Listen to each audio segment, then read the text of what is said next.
no Alerta Geral.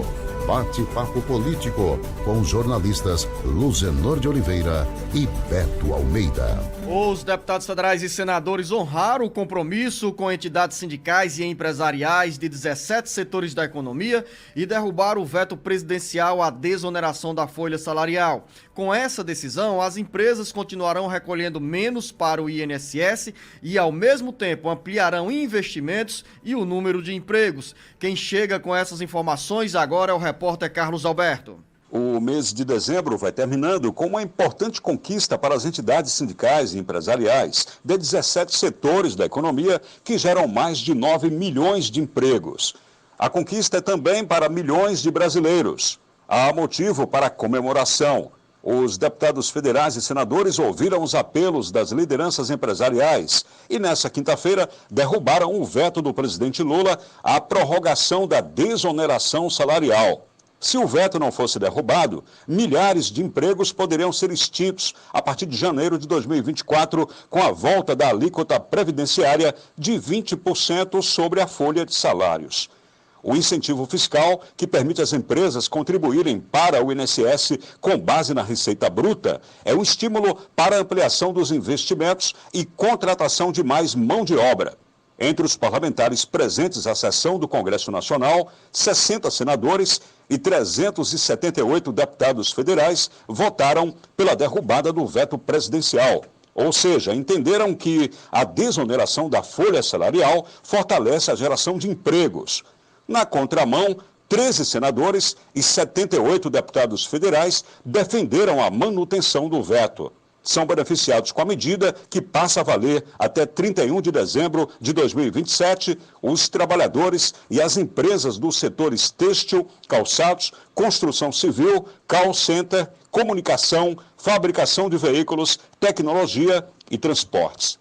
Com informações dos bastidores políticos, Carlos Alberto. Valeu, Carlos Alberto. Jornalista Beto Almeida. Essa decisão do Congresso Nacional adotada nessa quinta-feira significa alívio para essas empresas que hoje geram mais de 9 milhões de empregos e querem ampliar investimentos e garantir mais contratação de mão de obra. É uma derrota para o governo federal e um compromisso mantido pelos deputados federais e senadores e honrado no plenário do Congresso Nacional na sessão realizada entre os deputados federais e senadores, como já era previsto, o jornalista Beto Almeida, e também pelas informações dos bastidores políticos, o número de deputados federais e senadores que votaram na manutenção do incentivo da fiscal, da manutenção da desoneração da folha salarial, superou até mesmo muitas expectativas entre analistas da área política.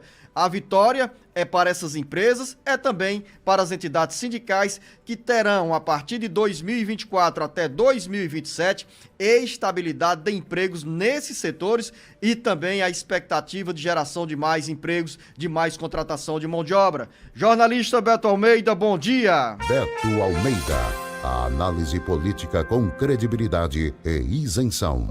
Bom dia, Luzenor. Bom dia também aos nossos ouvintes. Bom, foi uma derrota anunciada, né, Luzenor? Isso já havia sido batido o prego, um martelo, como se diz. E ontem o que a gente viu foi uma derrota, aliás, uma série de derrotas do governo Lula lá na sessão conjunta do Congresso Nacional, ou seja, na Câmara e no Senado. Porque além dessa questão aí, da derrubada, né, da desoneração da folha, ele também teve derrubado o veto do arcabouço fiscal, o do marco das garantias, aquela do Conselho Administrativo de Recursos Fiscais, o CAF, teve também aquela derrota em relação aliás, aí o governo, nesse caso, também acabou sendo derrotado em relação à questão do marco regulatório lá das terras indígenas, e nesse caso específico aí da questão da desoneração da folha, que é uma coisa que impacta muito a economia, impacta inclusive os municípios, a questão toda é o seguinte: o argumento do relator, o Efraim Filho, ele disse uma coisa assim, não é que o governo, Luzenor, não tenha razão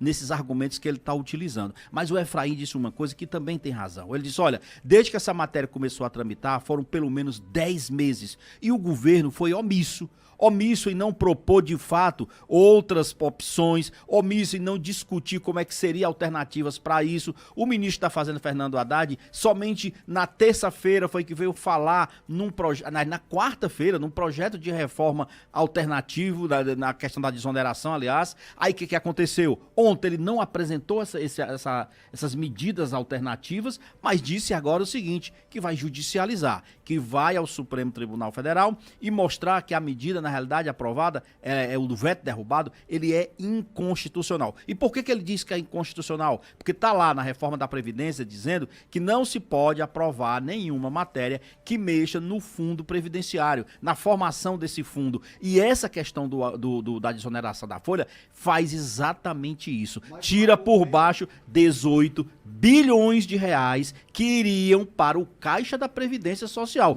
Isso se chama renúncia fiscal. Mas o argumento, jornalista Beto Almeida, de defensores dessa proposta da manutenção da desoneração salarial é que, nesse caso específico para as empresas, não tem uma lei nova de renúncia fiscal. O benefício já existia e foi, então, renovado. Esse, pelo menos, é um dos argumentos na linha jurídica.